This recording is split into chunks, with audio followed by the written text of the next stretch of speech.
Saya Angelika Stefanisa Bandari akan membahas mengenai BUMN dan outsourcing. Usaha milik negara atau BUMN, menurut Undang-Undang Nomor 19 Tahun 2003, merupakan badan usaha yang seluruh atau sebagian besar modalnya dimiliki oleh negara melalui penyertaan secara langsung yang berasal dari kekayaan negara yang secara langsung dipisahkan.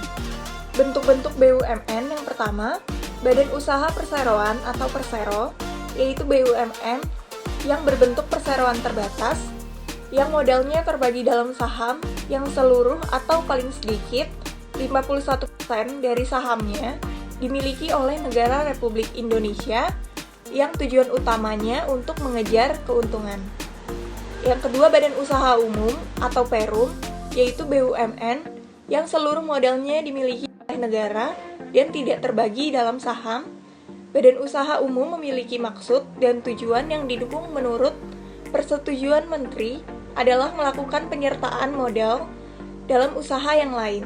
BUMN pada tahun 1973 sampai dengan 1993 berada pada tingkat unit eselon 2 dengan nama Direktorat Persero dan PKPN, yaitu pengelolaan keuangan perusahaan negara.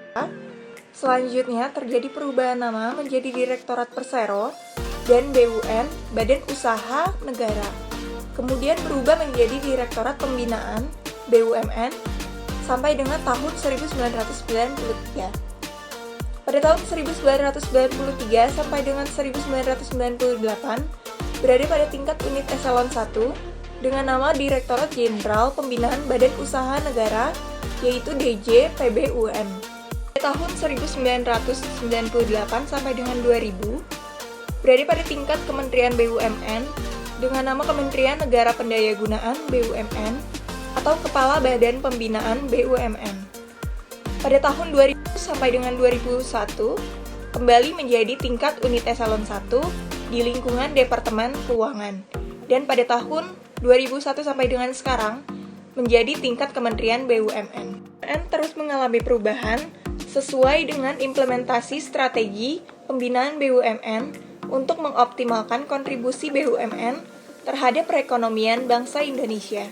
Tahun 2018, jumlah BUMN mencapai 116 dan mengalami penurunan pada tahun 2019 menjadi 114 dan pada tahun 2020 menjadi 108. Dan dalam rangka optimalisasi kinerja dan refocusing bisnis, perkembangan fokus restrukturisasi dilakukan mulai tahun 2020 yang dalam 5 tahun ke depan akan membuat jumlah BUMN jumlah kurang dari 70 BUMN. Ini tugas pokok dan fungsi. Tugas pokoknya adalah menyelenggarakan urusan pemerintahan di bidang BUMN untuk membantu Presiden dalam menyelenggarakan pemerintah negara.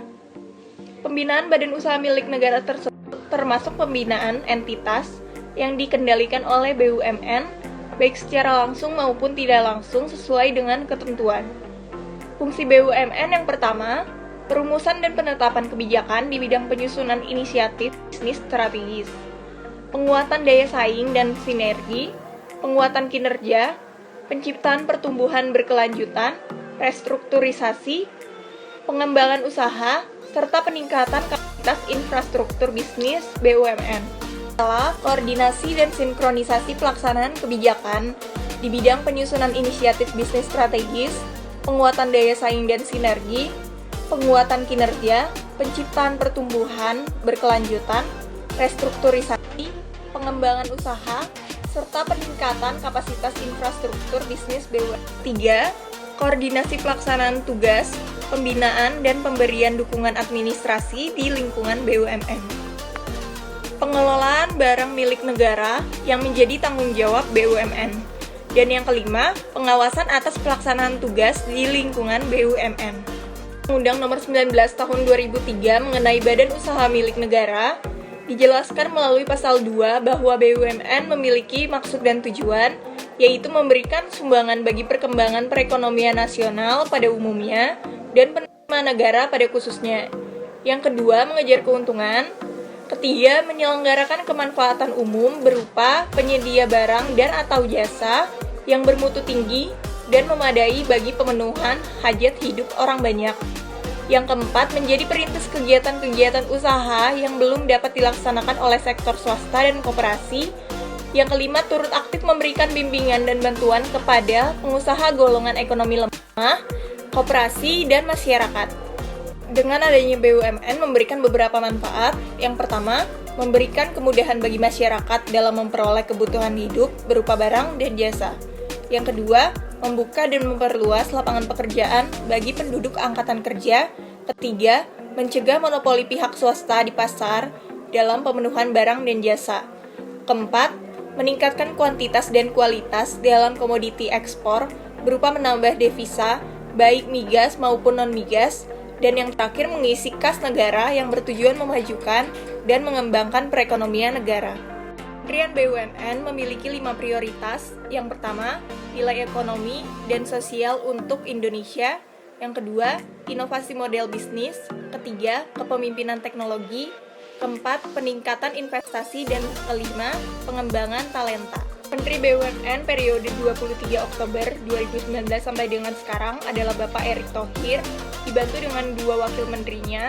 Yang pertama, Bapak Pahala Nugraha Mansuri, dan yang kedua, Bapak Kartika Wirjoatmojo. Topik selanjutnya adalah outsourcing. Outsourcing atau alih daya adalah pemanfaatan tenaga kerja untuk melaksanakan tugas atau pekerjaan tertentu yang spesifik oleh perusahaan melalui penyedia tenaga kerja, di mana tindakan ini terikat dalam suatu kontrak kerjasama.